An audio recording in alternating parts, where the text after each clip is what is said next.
আজকে এখানে সবাই মিলে মানে সম্মিলিত হওয়া, তুমি একটু কিছু বলো, জানতে চাই তোমার থেকে। এই তো একটা মানুষকে প্রাণ দিতে কেন হলো, কেন মৃত্যু বরণ করতে হলো একটা মানুষকে, তারপরে এত লোকের সমাগম হলো।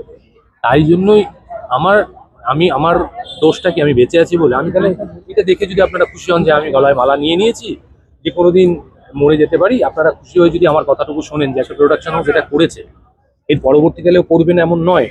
প্রচুর লোক ফোরামের বা জিজ্ঞেস করে জিতুর সাথে কেন হচ্ছে, জিতু কি এমন কোনো কাজ করেছে যার জন্য ফোরামের বা নিজের আমার মাথা হেড করতে হয়েছে? সরি বলে বারবার করে একই কাজের পুনরাবৃত্তি জিতু করেছে, জিতু প্রতিবাদ করেছে। সেটা যদি তার দোষ হয়ে থাকে, সেই প্রতিবাদ আমি বারে বারে করব। আমি কিন্তু একটা কথা বলি, একটা মানুষ চলে যাওয়ার পর আমি দাবি করতে পারি না আমরা দুজন ভাই ছিলাম, দাদা ছিলাম। আমার সঙ্গে কলিগের সম্পর্ক ছিল, আমাকে প্রচুর বড় হিসেবে প্রচুর বুদ্ধি দিত, কিন্তু আমার সাথে খুব যে বসে আড্ডা মারা এমনও কিন্তু হয়নি। গত রবিবারও আমার সঙ্গে কথা হয়েছে কোনো একটা ব্যাপারে, আমি বললাম, সেও বললো।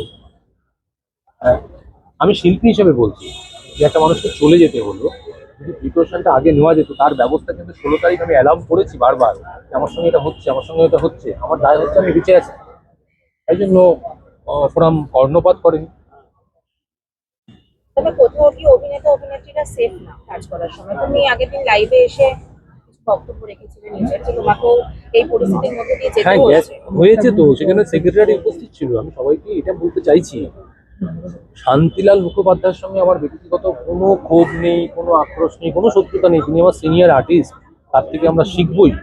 আমার ওই চেয়ারটাকে নিয়ে সমস্যা, যে চেয়ারে বসে আপনি থাকছেন একটা শুটিং, এবং সেই চেয়ারের যে দম্ভ, যে মর্ম, সেটা আপনি ফলালেন না। একটা আর্টিস্টের প্রতি অত্যাচার করা হচ্ছে, অন্যায় করা হচ্ছে, আপনি দেখলেন, আপনি চুপ করে রইলেন, এটা তো ঠিক নয়। তার পরবর্তীকালে যখন সেই সেই প্রোডাকশন হাউসই আমাকে গালিগালাজ করছে, টাকা আটকে দিচ্ছে, এবং হঠাৎ করে শেষ দিনের শেষ শটের আগে বলছে তুমি এই ছবি থেকে বাদ, তোমাকে আর টাকা পয়সা কিছু দেবো না, এবং তুই বেরিয়ে যা এখান, তুমি নয়, তুই বেরিয়ে যা, হারামের টাকা নাকি।